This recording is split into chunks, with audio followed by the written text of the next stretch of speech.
But what I was trying to say in so many words is that, you know, I care about the people in my story because I realize that anybody that I have had interactions with, or anybody that has been in my life, even if we, you know, even if that person's not in my life anymore, there was a reason behind this meeting, and that has been my whole, like, just my mindset now of like understanding that, like, that everything is an experience and everything can be a lesson. And of course, you know, there's certain things that, like, yeah, we don't want to keep repeating the same lessons, you know, over and over again, even though sometimes, you know, hey, what's that saying that a hard head makes a soft, you know what? So you know, and I've had to fall on my butt a couple of times, okay? And I'm still, you know, I go through challenges, I learn from them, and it's like,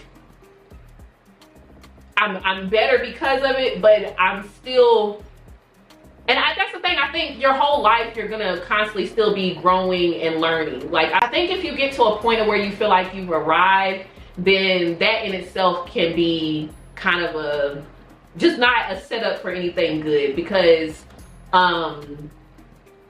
yeah, then it's kind of like you're not open to learning new things, you know. And there's a lot of people that get stuck in it. But that's a conversation for another day too, okay? So anyways, but and I'm not gonna say I'm not stubborn, but I can listen. See, that's the difference though. But that's okay. Let's focus, okay? Let's focus.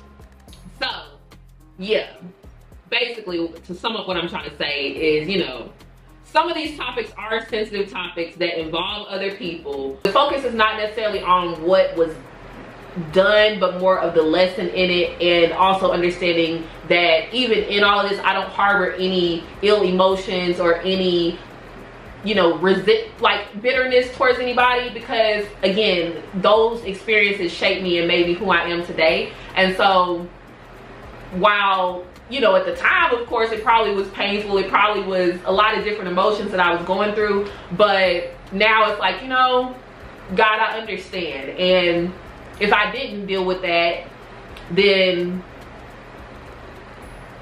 you know, there's certain things. I'm thinking of this. It's something. Okay, let me focus, because I'm thinking about this like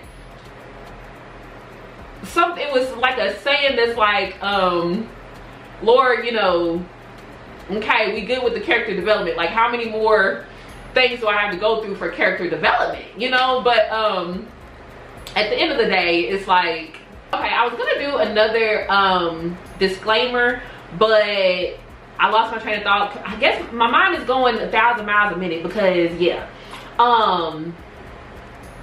But that was, I wanted to talk about the time periods of things.